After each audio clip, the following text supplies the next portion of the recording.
SIR এ বৈধ নামবাদের অভিযোগ প্রতিবাদে জাতীয় সড়ক অবরোধ বিক্ষোভে দুই তৃণমূল বিধায়ক। মুর্শিদাবাদের বেলডাঙ্গার এই ঘটনা। বিক্ষোভে বেলডাঙ্গা রেজিনগরের বিধায়ক। কমিশনের বিরুদ্ধে সরব তৃণমূল কংগ্রেস।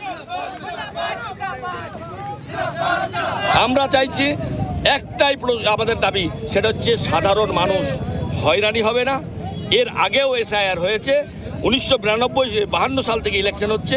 ভোটার লিস্ট, সংশোধিত ভোটার লিস্ট সঠিক এবং নির্ভুল ভোটার লিস্ট প্রকাশ করার কাজ নির্বাচন কমিশনের, মানুষকে হয়রানি করার কাজ নির্বাচন কমিশনের নয়। এআই যদি, মেশিন যদি ডিস্টার্ব করে, আমরা মেশিনের দায়িত্ব নিতে রাজি নই। আমরা মেশিনের ভুলের জন্য আমরা সাফার করব না। ধরুন কোনো একজন মহিলা ভোটার, নদিয়ার ভোটার মুর্শিদাবাদে বিয়ে হয়েছে, সেই বিয়ে লোক কি করে জানবে যে তাদের 6টা ভাই বোন? জানা উচিত না?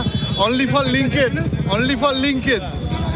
আজকে বলছে 50 বছরের বয়স করে বাচ্চা কি করে হলো? একজন যে নোবেল পুরস্কার পায় তার মানে হচ্ছে সে ভারতের সর্বোচ্চ সেনাগরিক, তাকে ডাকা হচ্ছে। এরা কাউকে ছাড়ছে না। এরা দেখেন, আমি বিধায়ক হলে আগে হচ্ছে আমি নাগরিক, প্রথম হচ্ছে আমি ইন্ডিয়ান নাগরিক। আমার যদি সিটিজেনশিপই না থাকে তাহলে আমাকে তো লড়াই করতেই হবে। এসআইআর শুনানিতে হাজির সাংসদ দেব। কার্যনগরে এসআইআর শুনানিতে দেব। বয়স্কদের হয়রানি নিয়ে সরব তৃণমূল সাংসদ।